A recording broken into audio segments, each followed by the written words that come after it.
వచ్చేసారా? ఇప్పుడు ఇంకొక కథ చెప్తానండి. ఊరూరా ఎన్నికలు గొడవ తప్ప ఇంకోటి లేదండి. అయితే ఆ ఊళ్ళో మాత్రం అసలు ఏ సందడి లేదు. రిజర్వేషన్లు పుణ్యమాని కొందరిళ్ళకే పదవులు వస్తుంటే వాళ్ళు మాత్రం ఆ రిజర్వేషన్ వల్లే ఎన్నికలకు దూరమయ్యారు. ఆ కథ ఏంటో ఒక ఊరి కథలో చూద్దాం పదండి.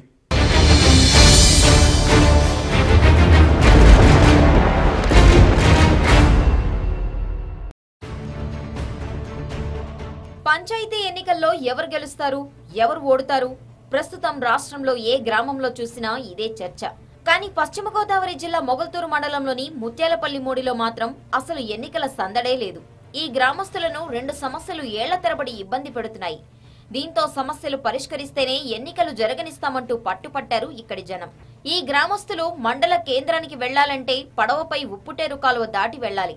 అలా కాకుండా రోడ్డు మార్గంలో వెళ్లాలంటే 5 కిలోమీటర్లు ప్రయాణించాలి. కాలువపై వంతెన నిర్మిస్తే 10 నిమిషాల్లో మొగల్తూరు చేరుకోవచ్చు. కానీ 25 ఏళ్లుగా నాయకులు రావడం, వంతెన నిర్మాణం కోసం శంకుస్థాపనలు చేయడమే తప్ప పని జరగడం లేదు. దీంతో వర్షాకాలంలో వీరి పరిస్థితి దినదిన గండంగా మారుతోంది. అలాగే గ్రామంలోని 5,000 ఎకరాలకు సాగునీరందించే వీఆర్ కెనాల్ పనుల మధ్యలోనే నిలిచిపోవడంతో పొలాలకు నీరందడం లేదు. దీంతో ఈ 2 సమస్యలు పరిష్కరించేంత వరకు పంచాయతీ ఎన్నికలు వద్దంటూ గ్రామస్తులు ఎన్నికలను బహిష్కరించారు. ఎలక్షన్ వచ్చినప్పుడల్లా శంకుస్థాపన చేస్తున్నారు, వెళ్ళిపోతున్నారు. ఈ రోజు వరకు పని పూర్తి అవ్వలేదు బ్రిడ్జి. ఈ 2 పనులు పూర్తయ్యే వరకు మేము పంచాయతీ ఎలక్షన్లు కానీ స్థానిక ఎలక్షన్లు కానీ ఏ ఎలక్షన్ వచ్చినా ముత్యాలపల్లి మోడి గ్రామంలో ప్రజలందరూ కలిసిమెలిసి ఏ ఎలక్షన్లోనూ బహిష్కరించడం. ఈ ఊరిది కూడా అలాంటి కథే. ఖమ్మం జిల్లా తల్లాడ మండలం వెంగన్నపేట గ్రామ పంచాయతీలోని వెంకటరాముని తండా అభివృద్ధికి ఆమడ దూరంలో ఉంది.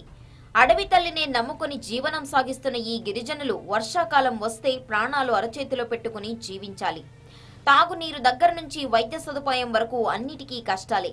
గ్రామంలో రోడ్లు బాగు చేసేందుకు జెడ్పీటీసీ నిధులు విడుదలైనా పనులు మాత్రం జరగలేదు.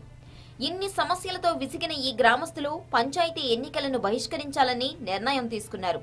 ముందు గ్రామాన్ని బాగు చేయండి, ఆ తర్వాత ఎన్నికల సంగతి చూద్దామంటున్నారు. ప్రస్తుతం మేము ఒకటి నిర్ణయించుకున్నాం. మా పిల్లలు 50 మంది బయట ఊళ్ళకి వెళ్తున్నారు, ఎన్నో ఇబ్బందులు పడుతున్నారు. వాళ్ళు సైకిల్ మోయాలంటే మాకు ఎడిపోతుంది. ఒక ఈ పంచాయతీ ఎలక్షన్ కాకుండా ఎంపీటీసీ, జడ్పీటీసీ ఆల్ మొత్తం ఎలక్షన్స్ అనేది రిజైన్ చేస్తున్నాం. అసలు ఎప్పుడు మేము బయగాడి చేస్తాం ఏమని చెప్పేసి ఒకటే తీర్మానం చేసిన తండా మొత్తం మీద ఒక తండా. మా రోడ్డు ఇట్లా గాలిపోయింది, ఏం లేదు, అసలు ఏం రావటం లేదు. పంపులు బాగలేవు, మా ఊళ్ళో పిల్లగాళ్ళు బడికి పోవడానికి దారి లేదు. ఏ ఆటోలు రావు, టాటలు పోవు, ఏం పోవండి. మాకి ఏ ప్రెసిడెంట్ ఏ నాయకుడు పట్టించడం లేదు. ఇది ఆదిలాబాద్ జిల్లా దండేపల్లి మండలంలోని గూడెం గ్రామం. పంచాయతీ ఎన్నికల్లో కొందరికి వరంగా మారిన రిజర్వేషన్లే ఈ గ్రామస్తులకు శాపంగా మారాయి. ఈ ఊళ్ళో 2,000 మంది ఉన్నారు. వారిలో ఒక్కరు కూడా గిరిజనులు లేరు. కానీ ఈ పంచాయతీ ఎస్టీకి రిజర్వ్ అయింది. ఏళ్ల తరబడి ఇదే పరిస్థితి. దీంతో ఈ ఊరి జనం సర్పంచ్గా పోటీ చేయడానికి అనర్హులయ్యారు. వార్డు మెంబర్లుగా పోటీ చేసే అవకాశం ఉన్నా ఎన్నికల సంఘం తీరుకు నిరసనగా ఎన్నికలను బహిష్కరిస్తున్నారు. సర్పంచ్ లేకపోవడంతో గ్రామంలో అభివృద్ధి మచ్చుకైనా కనిపించడం లేదు. ఈ గ్రామానికి అభివృద్ధి అనేది జరగడం లేదు. మాకు ఎన్నో నిధులు వచ్చినా కూడా మాకు తెలియకుండానే అవి దుర్వినియోగం అవుతున్నాయి. ఈ నాలీలు కానివ్వండి, మాకు వాటర్ ప్రాబ్లం కానివ్వండి, ప్రతి ఒక్కటి ఏ అభివృద్ధి కూడా జరగడం లేదు. మొత్తానికి అన్ని గ్రామాల్లో ఎన్నికల కోలాహలం నెలకొంటే ఈ గ్రామాలు మాత్రం సందడి లేకుండా వెలవెలబోతున్నాయి. అబ్బో 7 ఏళ్ల తర్వాత వచ్చే ఎన్నికలు. అసలు గ్రామాల్లో ఏనాళ్ళు ఈ జెండాలు ప్రచారాలు లొల్లేదు కదా. ఇప్పుడు వచ్చేసరికి చెవులు తూట్లు పడుతున్నాయి. అబ్బా ఇదంతా మామూలే. ఆ ఊళ్ళో జనాలు ఓటేయాలంటే మైళ్ళ దూరం నడవాలా. ఖమ్మం జిల్లా ఏజెన్సీ జనం బాధేంటో ఓసారి చూసొద్దానండి.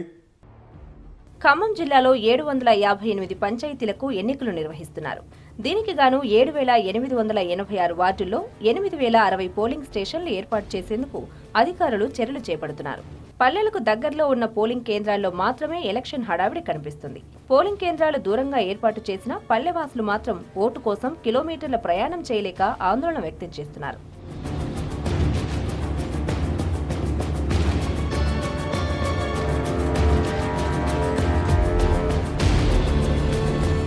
జిల్లాలోని ఏజెన్సీ ప్రాంతాలైన ఇల్లందు, కొత్తగూడెం, అశ్వరావుపేట మండలాల్లోని గ్రామాల ప్రజలకు ఓటు వేయాలంటే కిలోమీటర్ల ప్రయాణం తప్పనిసరి. ఇల్లందు మండలం రొంపేడు పంచాయతీలోని ధర్మాపురం గ్రామస్తుల పరిస్థితి ఇదే. గ్రామంలో 125 మంది ఓటర్లు ఉన్నారు. వీళ్లు ఓటు వేయాలంటే వాగులు వంకలు దాటుకుంటూ 12 కిలోమీటర్ల దూరంలో ఉన్న ఇల్లందు వెళ్లాల్సిందే. ఖమ్మం జిల్లా ఇల్లందు మండలం మా ధర్మాపురం గ్రామం.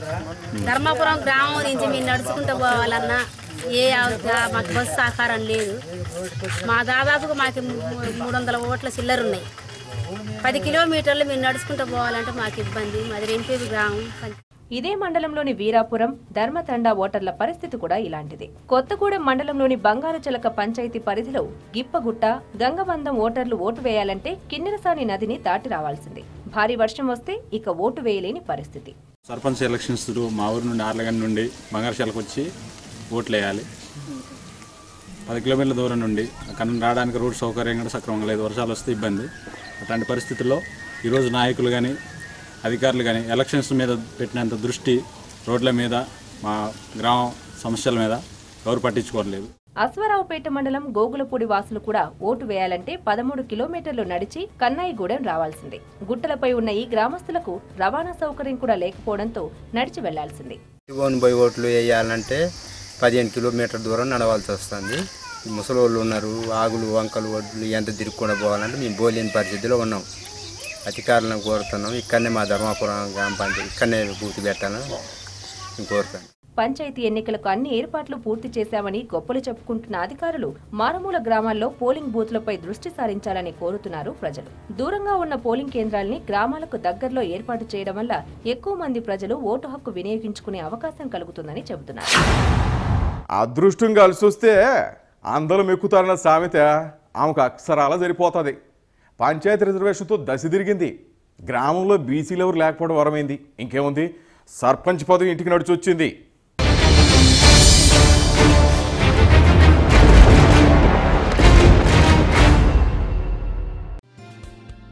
ఈమె పేరు షేక్ బేగం. ఊరు గుంటూరు జిల్లా దాచేపల్లి మండలంలోని భట్రుపాలెం. తెనాలికి చెందిన బేగం 8 ఏళ్ల క్రితం ఈ గ్రామానికి వలసొచ్చింది. 3 ఏళ్ల క్రితం కుటుంబ కలహాలతో భర్తకు దూరమై 2 పిల్లలతో కలిసి బతుకుతోంది.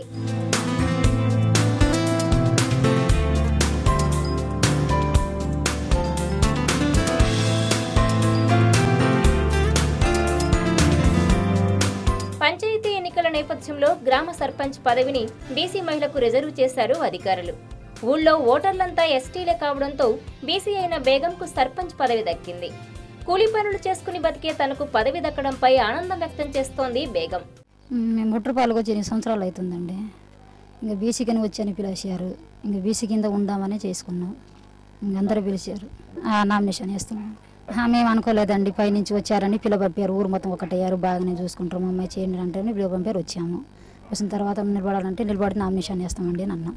సపోర్ట్ అందరూ బాగానే ఉన్నారండి. ఇష్టమై అందరికి ఇష్టమయ్యే పెడతామని తీసుకొచ్చారు. ఇటు గ్రామస్తులు కూడా బేగం అదృష్టానికి ఆశ్చర్యపోతున్నారు. ఊరి వాళ్ళంతా ఏకగ్రీవంగా బేగంను సర్పంచ్ పదవి చేపట్టాలని కోరుతున్నారు. గ్రామ పంచాయతీ స్టిల్గా వస్తుందని ఆశపడ్డాం. కాకపోతే 2 ఓట్లు బీసీలు 8-9 సంవత్సరాల నుంచి ఉంటున్నారు మా గ్రామంలో.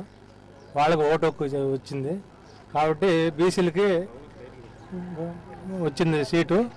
అనుకోకుండా వచ్చిన అవకాశంతో గ్రామాన్ని అభివృద్ధి చేస్తానని చెప్తోంది కాబోయే ఈ లేడీ సర్పంచ్. ఇవి ఇయాల్టి పంచాయతీ చేయాలా? ఇవే కాదు, చాలా ఊళ్ళో రాజకీయాలు నడుస్తున్నాయి. మరి ఆ సంగతులతో మళ్ళీ మీ ముందుకు వస్తా. సెలవు మరే.